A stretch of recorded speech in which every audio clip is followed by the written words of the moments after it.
नमस्कार सर्वांना, स्वागत आहे तुमचं आमच्या गावाकडच्या ब्लॉग मध्ये। आज सकाळी सकाळी ना दारावर केसावर भांडी विकायला बाई आली। तर काय नवीन नाही, कारण प्रत्येकांच्या गल्लीमध्ये अशी केसावर भांडी विकायला बाई फिरतच असते। कोण केसावर भांडी घेतात, कोण घेत नाहीत, हा ज्याचा त्याचा प्रश्न। आता खरं सांगायचं तर केसावर भांडी घ्यायचंच नसतात, कारण असं म्हणतात की आपण जेवढी जास्त केसावर भांडी घेतो ना तेवढे जास्त आपल्या डोक्यावरले केस गळतात। पूर्वीच्या बायकांना हे पटत नाही, कारण छोट्या छोट्या गोष्टीत बचत करायची त्यांची पूर्वीपासूनच सवय असते। आणि आमच्या आईंना आवडलेलं खूप मोठं पातेलं। मग लगेच आजी म्हणाल्या, पाठीमागे जो आंबाडा बांधलास तो जरी कापून दिलीस तरी पण तुला ती पातेलं देणार नाही, जा।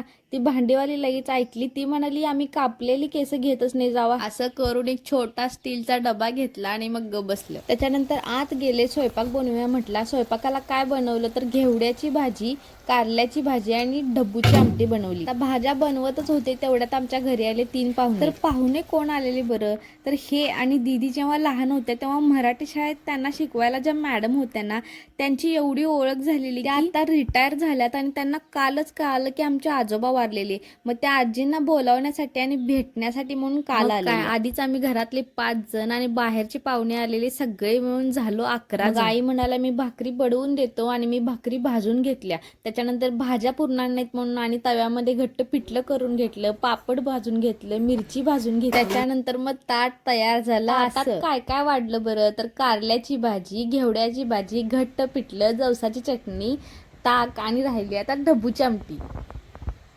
आई आणि मी मिळून सगळ्यांची ताटं करून घेतली आणि एका खोलीमध्ये माणसांना आणि एका खोलीमध्ये बायकांना जेवायला वाढलं। बायका जेवायला बसल्यात म्हटल्यावर जेवून लगेच उठतात, तरी जेवल्यानंतर आणि अर्धा तास त्यांच्या गप्पा झाल्या।